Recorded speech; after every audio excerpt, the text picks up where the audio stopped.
Hey BookTube! Yes, it is me, I'm not dead.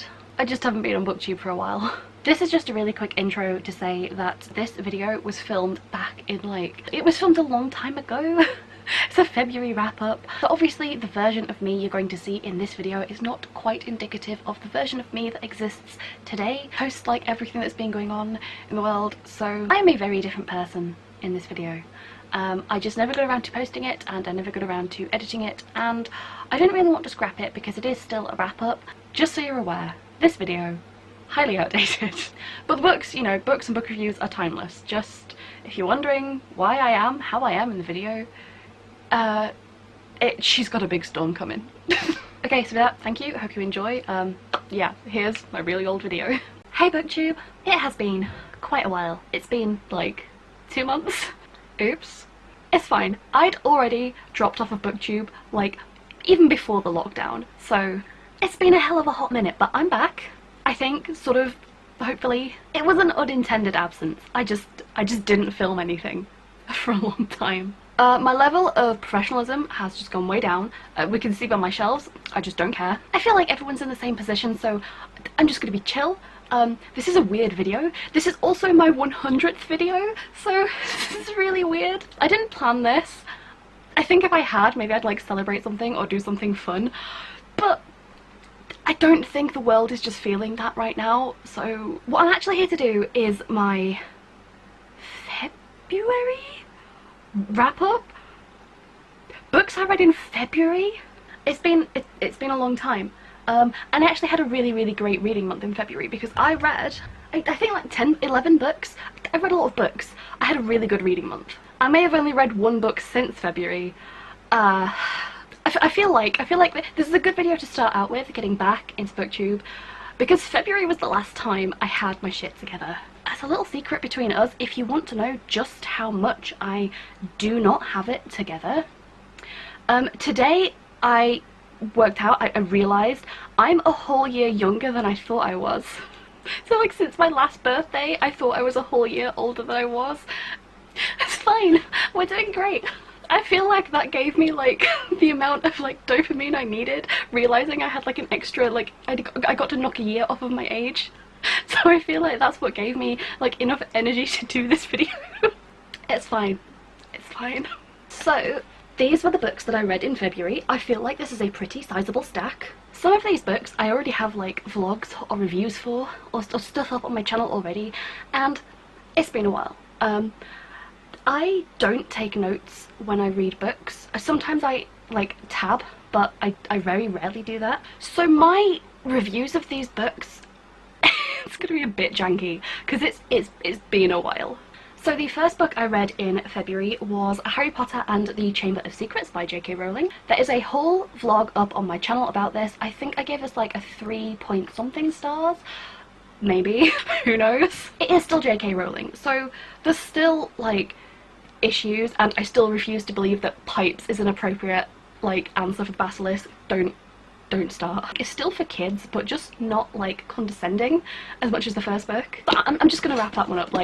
What more is there to say? It's Harry Potter. The second book I read, which is very short, was actually the Fantastic Beasts book, and this is not anything to do with the Fantastic Beasts movie, although I feel I'm pretty sure they've edited this to make it seem like it ties in with the Fantastic Beasts movie. I'm pretty sure because I read a version of this when I was a child, as the movies were first coming out, and I don't, there's new stuff in here that I don't remember, so I think it's been tweaked to make it fit with the new canon. It's just a little indexy kind of thing of all the different fantastical beasts you get in Harry Potter, and occasionally there's a little doodle of I guess what they're supposed to look like. I kind of just reread this because I just read about the Acromantula and the basilisks and blah blah blah, so I was I'm just gonna read Fantastic Beasts now while I'm in a Harry Potter headspace, and it is what it is. It's not a story. I can't really rate it. I'd maybe give it a 2 on my own personal enjoyment scale because it was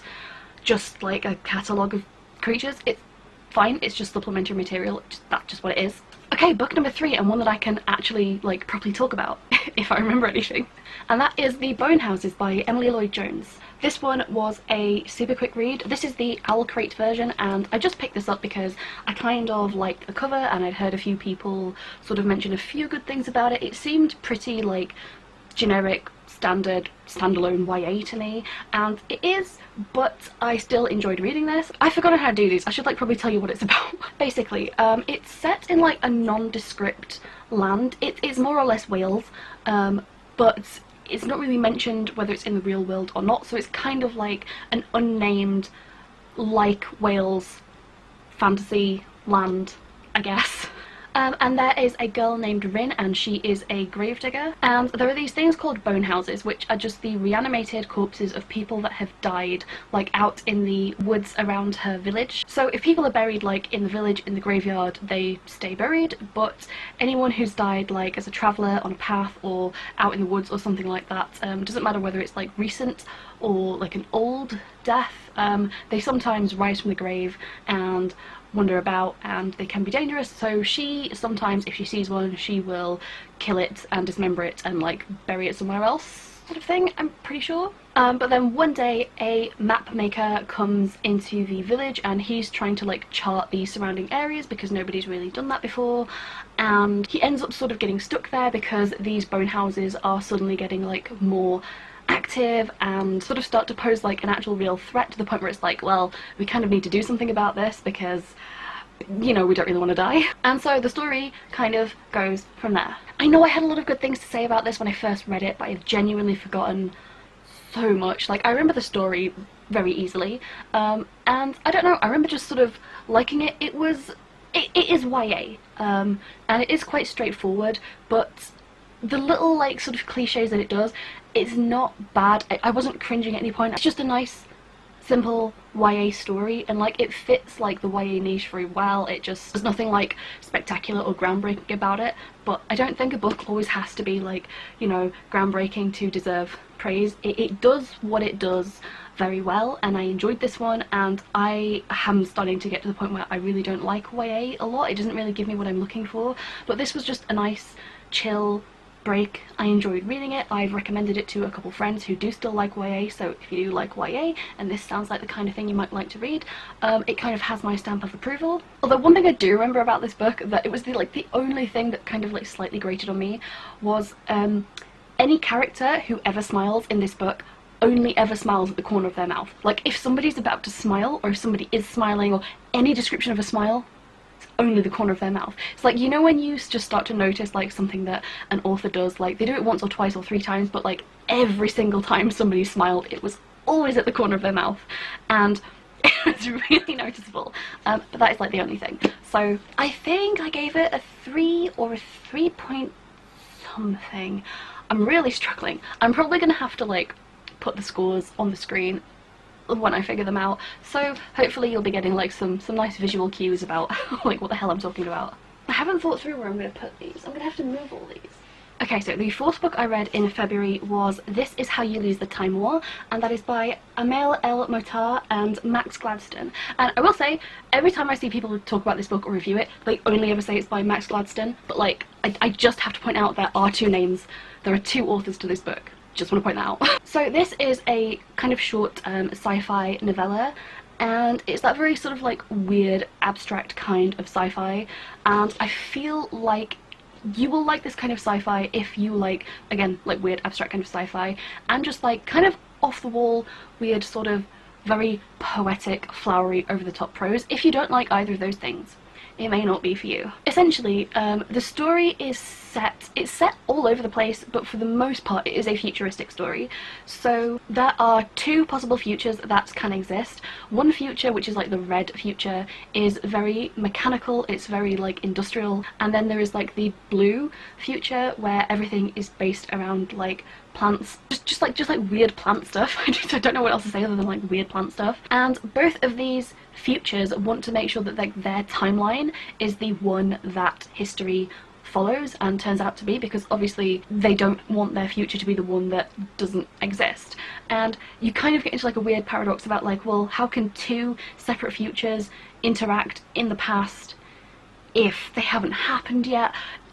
just go with it. Just go with it. And basically each of these futures sends back like agents into the past to try and tweak things and sway things and do very small things and influence history in a way that ensures that their future will be the one that ends up existing. So that is kind of the plot, except that the whole story is told basically through letters between two of these like agents that are like zipping back and forth along these timelines. So there is Red and Blue, and it's basically the story about like how these two women come to interact, come to know one another, come to like understand one another, and how it's a very intimate and personal, and like it's a very human kind of sci-fi, but in a way where the characters feel very inhuman. It just ends up being so much less about this big overarching like timeline narrative and just so much more about like these very smaller like pocket moments through time, and it was very enjoyable. I wasn't always a huge fan of the writing. Sometimes there were definitely a few memes sprinkled in there. I definitely remember a few memes. I don't remember what they were, but I remember thinking, this is a reference. I don't always like that, but it's fine. I think for the most part I would recommend this book just because it is so short and it is so different to so many other things I've read. It wasn't like my kind of thing, and I didn't really feel like particularly like blown away by it or anything. It was an interesting read, and I can see where the hype comes from. I feel like I gave this like just a basic 3 stars, even though it was like a bit predictable towards the end. I still think it was good. The next book I don't want to talk about, I did a whole video on this. It's Motherfucking Wizards by Leonard Delaney. I don't want to talk about this. Very short. I picked this up ages ago, like way back in one of my first book hauls, and it was honestly just because the title made me laugh. I was like, do you know what? It's funny, I'm gonna buy it for the sake of it. Like, look how short it is. I don't care. I'm gonna buy it for the laugh. And I did. And it turns out it's a Harry Potter parody, which I did not expect.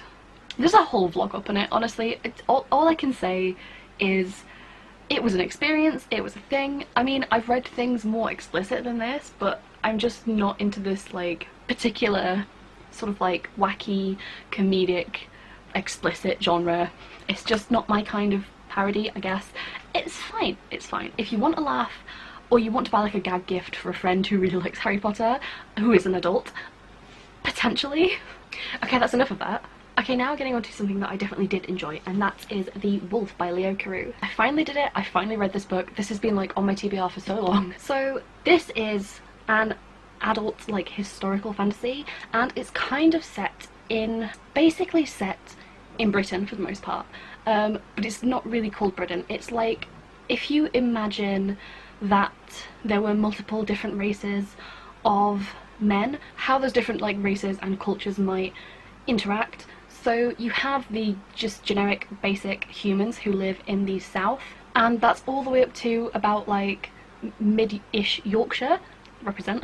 And then everything above like where Yorkshire would be on like a map of Britain is like ruled over by this race of people called the Anakim, and they're much bigger than humans, they're generally stronger than humans, and they have a very different culture. So they have quite like this fearsome reputation, but there is like a upstart among the humans who has decided that for whatever reason he is going to keep inciting war and like bring a war to the Anakim and I guess try and take over their homeland. It's basically a story about a human force invading the north and trying to take over. Like the overarching theme is there are battles and strategies, and it's a very like it's a book about war, basically like medieval warfare. But the point where it gets interesting is the fact that like it's not like fantasy in terms of like there's no magic, there's no like mythical creatures or anything. It's just more interesting because it's very like realistic, but there are still creatures that are not technically human. I'm not representing the book very well,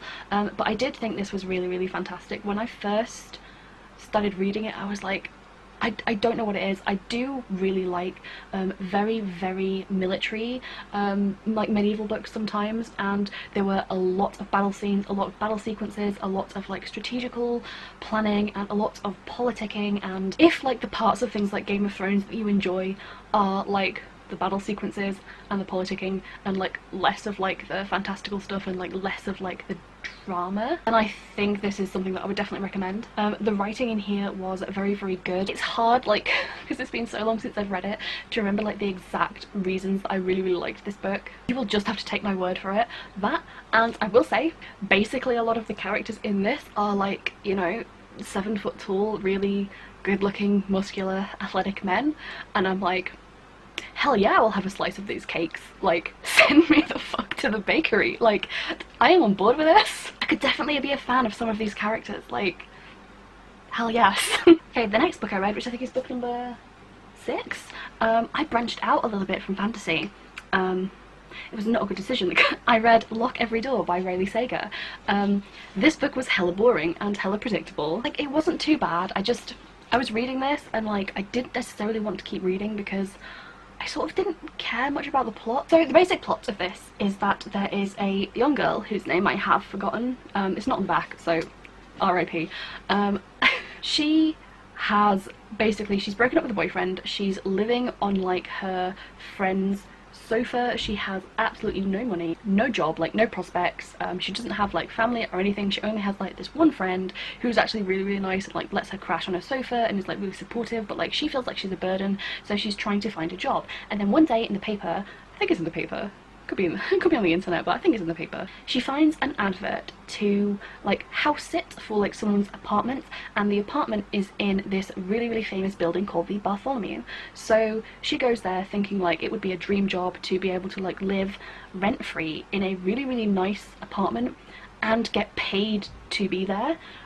Without really having to like do anything. She ends up being offered the job, and so she now has to live in the apartment, but there are like a few sketchy rules, and then as strange things start to happen and she starts to question like, is something going on here? This feels a bit weird. When you're getting paid a hell of a lot of money just to do nothing in a really nice place, it's kind of hard to back out of that. So that is kind of the setup for the story, is that you have this girl in this really, really nice, famous like apartment building that has like this kind of like weird sordid history, but she's been paid a lot to be there, but she's also really uncomfortable about it, and weird things start happening. So I thought that this would at least be an entertaining read, and like, I guess if you like that sort of thing, I don't know, I feel like there's better things to read. Maybe it's just because I don't really like this genre, maybe it's because I thought everything was really predictable. I will say, the protagonist's best friend is the most realistic character in this book. She is constantly supportive, she is constantly suspicious about everything, she is like the nicest, most supportive, non-judgmental friend. I'm pretty sure that's how I remember her anyway. Yeah, I don't know, it's fairly short. I kind of just wanted to read this because of all the hype that I kept hearing about it, and I have to say I really don't get it, I really don't see it. It might just be because this is not my kind of thing. Like, throw in a dragon or two and maybe I'm a bit more on board. Sadly not my thing. I can see why some people might like it, but not for me. I'm very sorry. I think I maybe give this like a 2 point something, or maybe a 3 if I was being generous. So not my high point, not like the lowest point of the month, I'll tell you that now. But yeah, not my favourite. Okay, after that I moved on to The Monster of Elendhaven by Jennifer Giesbrecht. Okay, so this is a very sort of like grimdark, I'm gonna say like industrial-ish kind of fantasy. It's set in the city of Elendhaven, which is like way up in the north, like by the sea, and it's all like polluted and like grimy and dark and dangerous. But for the most part, like, this northern city is like not the nicest place to be. Basically there's a young man who discovers that he can't die, he can't be killed, but he is very good at killing other people, and he meets another young man who is a sorcerer and who clearly has like a lot of intentions for like the city, and he has like a lot of sort of grand plans, but he's not necessarily willing to share them all the time, and he ends up just sort of working for this sorcerer dude. There is a male-male romance in this. It's pretty like off the bat. It is good. It is very grimdark. I think the monster guy, I think he's called, I want to say like Johan, maybe? I really, really did like the weird semi-immortal murderer guy's character. It was very fun and a little bit like whimsical in a dark way, and I really enjoyed that. I do think that I was really, really enjoying the story up to a certain point, and I feel like the ending just left me thinking like, that's what I was reading this book for? Like, the ending was just so lackluster, and Like, I would still recommend this book because, like, really, it's so short. This is as long as, like, a chapter in some other books. It's very short. And it is an enjoyable read. There's a lot of, like, there's a very, like, grimdarky, kind of, like, alchemical, industrial kind of fantasy feel to it. And I do really like that. I love the atmosphere in this. It's just really atmospheric, like, over-the-top atmospheric, and I really liked it. But I have to say, like, some of, like, the plot, like, the direction the plot took, and some of the time spent on certain things and not other things, I just wasn't always, like, a fan of, I guess, like, where the story went in the end. It was still really good though. I think I rated this, like, maybe like a high 3 stars. This video is a mess, isn't it? Oh, and then I'm pretty sure this is the worst book of this month. Yeah, even worse than The Wizards. I'm gonna go out and say it. The worst book I read this month, the book it took me the longest to get through. So this was the worst book I read in February, the book it took me the longest to get through in February. I was so disappointed, but I just was not good. And that book, I'm sorry to say, is The Fate of the Fallen by Kel Cade. I had such high hopes for this book. Again, it's very short, it's a fantasy, and I honestly, going into this, I thought it was a standalone, wish it had been a standalone. It's not. It's the start of either a duology or a series or something. I will not be reading any more of the books in this series. Okay, so the basic plot of this book is that there are two guys, I forget the main character's name, Aslo with 2 A's, okay. So Aslo is a forester, and I really liked that setup. I feel like that's such an interesting, like, I've not really seen that done before. I feel like it was such an interesting place to, like, have a character start at. So he's a forester, so he will cut down trees, but he will also replant the trees and nurture the trees and the forest, and in order to have, like, a stable ecosystem, you know, somebody needs to be there to, like, stabilize it, and that's what the foresters do. And the foresters in this world are really, really, really well respected. They have, like, a really specific place in, like, the society. That was a really, really interesting place for a character to come from, and I just feel like it had so much potential.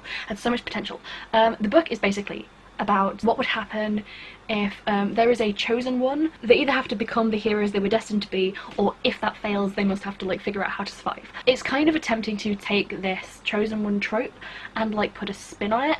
I feel like it did not do what it set out to do. I feel like the twist, which has not been revealed at the end of this book, so I'm not going to say it, but it's very obvious what the twist is that's going to come in a further book. And I will not be there to see it because I don't have the time or the energy for that. This book, it started out okay. It started out with, you know, character setting out on the journey, you know, the call to adventure, and it's kind of like the first quest is usually get from A to B. Sort of like in The Lord of the Rings, how you have Frodo taking the ring to go to Rivendell. That's not the end game sort of deal, but his call to adventure is to take the ring to Rivendell. In this, I don't want to spoil it, but it's a character going, like, from A to B on a specific, like, with a specific purpose. Once we get to B, which is fairly early on in the story, there's no more plot from that point forward. It's just kind of like, oh, well, I did that thing and nothing, like, you know, like, there's meant to be more story after this, there's meant to be more development after this, more places to go, more people to see, more things to do in order to, you know, either fulfill this destiny, this prophecy, or, like, stop the crap that's going on.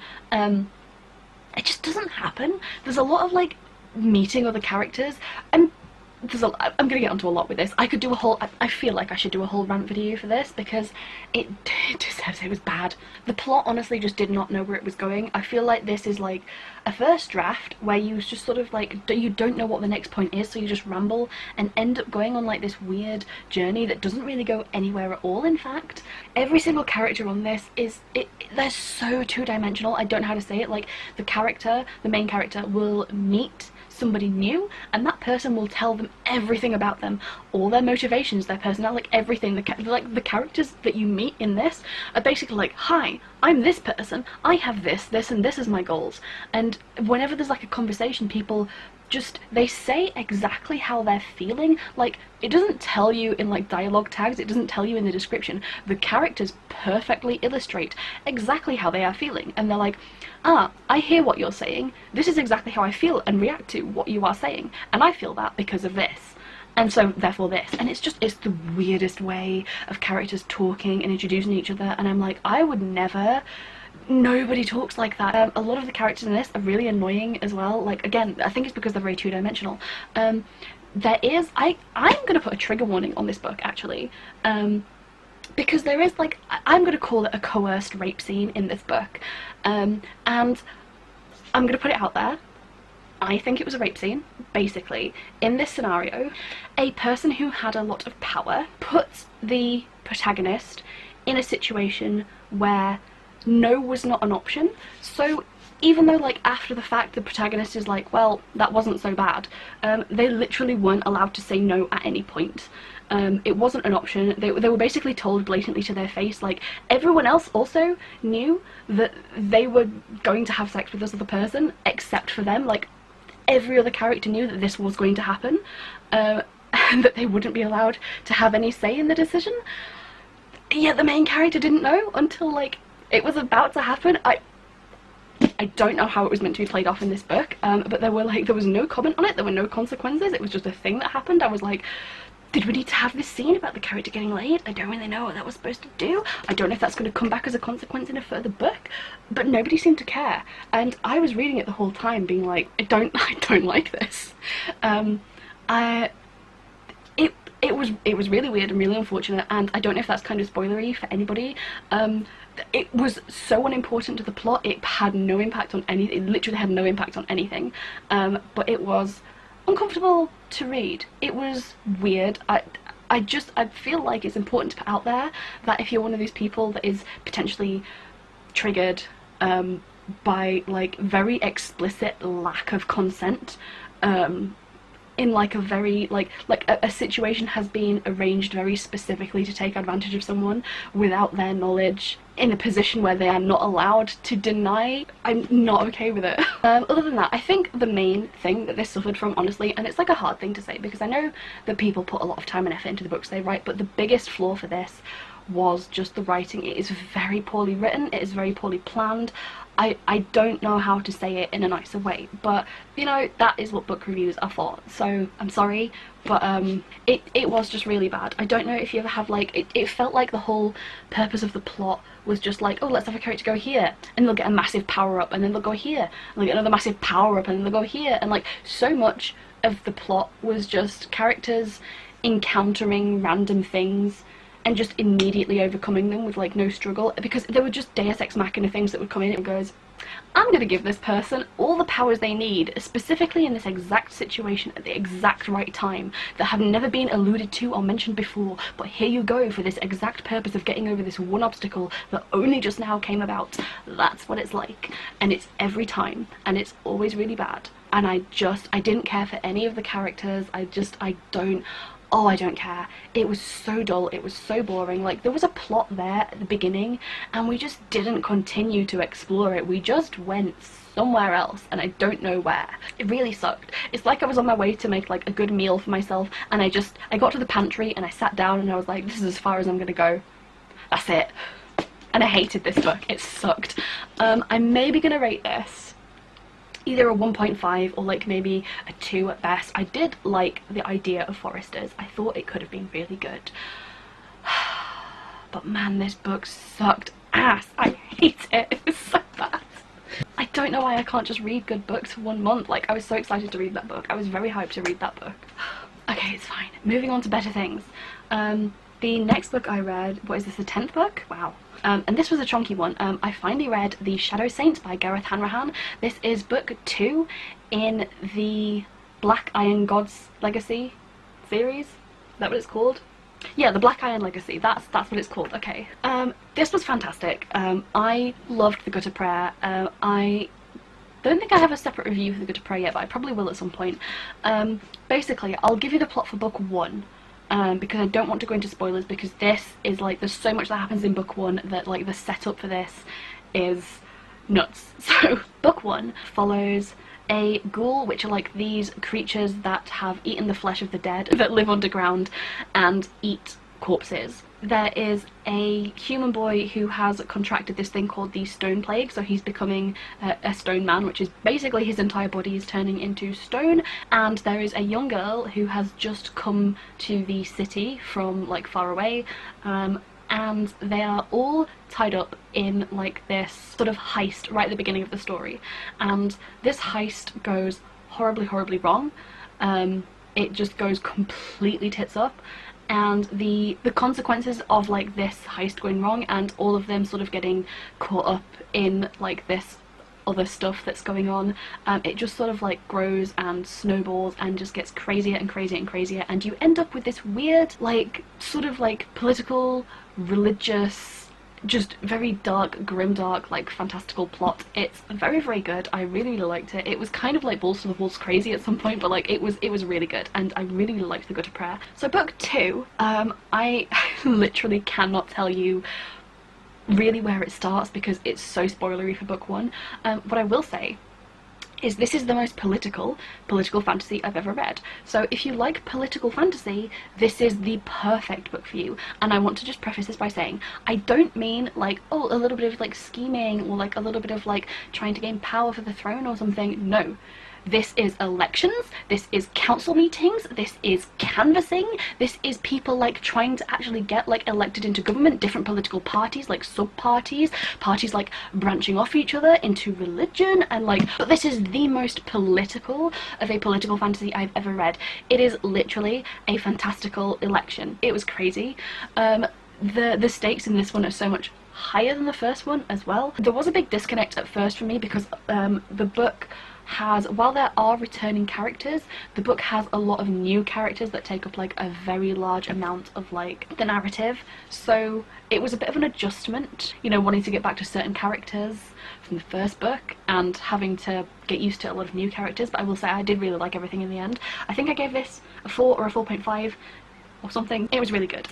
It's hard to go into what this book is, but all I can say is if you've read book 1 and you know the way that book 1 ended, all I can say is, oh my god, it just gets so much bigger. It's like the stakes of book 1 are like down here, and then book 2 is kind of like, oh like it's a lot. I cannot wait for book 3. I want to know what colour book 3 is going to be. I'm hoping it's going to be green. It sounds so stupid, but like I kind of want book 3 to be green. Where am I going to put this? I just have to move all this manga. Okay, can I? Yeah, sure, okay. I don't know where I'm going to put all these. I can't even see it. The next books are all really small, so like it's fine. So I did finish that book in a like extra day reading vlog. Oh wow, that was back on February 29th. Because we had a leap year. Wow, that was this year.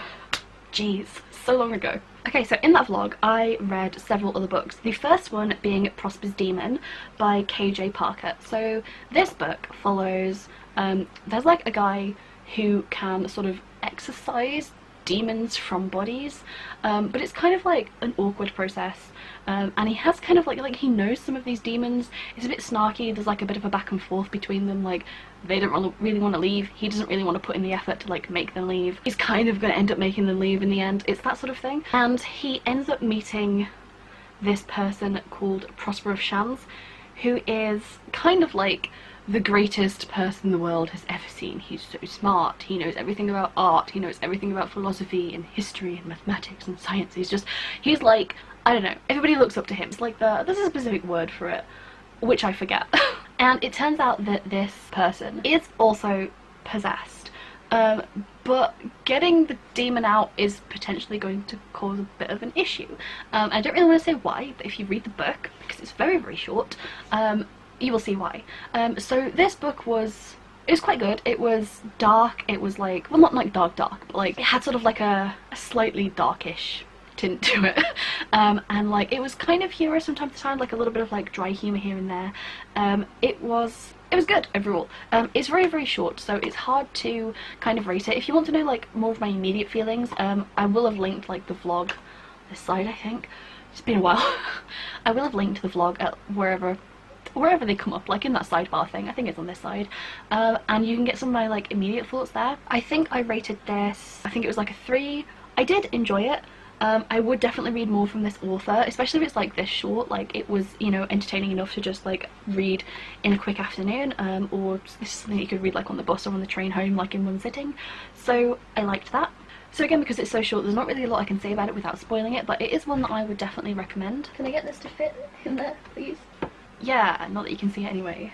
The next book I read was Binti by Nnedi Okorafor. So this story follows a young girl called Binti, who is the first girl of like her people. Like she's the first of her people to be accepted into this like ultra prestigious like kind of like a university out in space, and they accept all life forms, like any sort of like sentient intelligent life forms. So she wants to go to this university, and she's got in because she's basically like a little genius, like a prodigy. But because she's like the first of her people to get in, like a lot of this book sort of focuses on like how she's viewed like racially and like as an outsider, as something strange. Like a lot of people on her way there view her as kind of like an oddity, but like an attraction, because they're not used to seeing somebody with hair like hers or with skin like hers.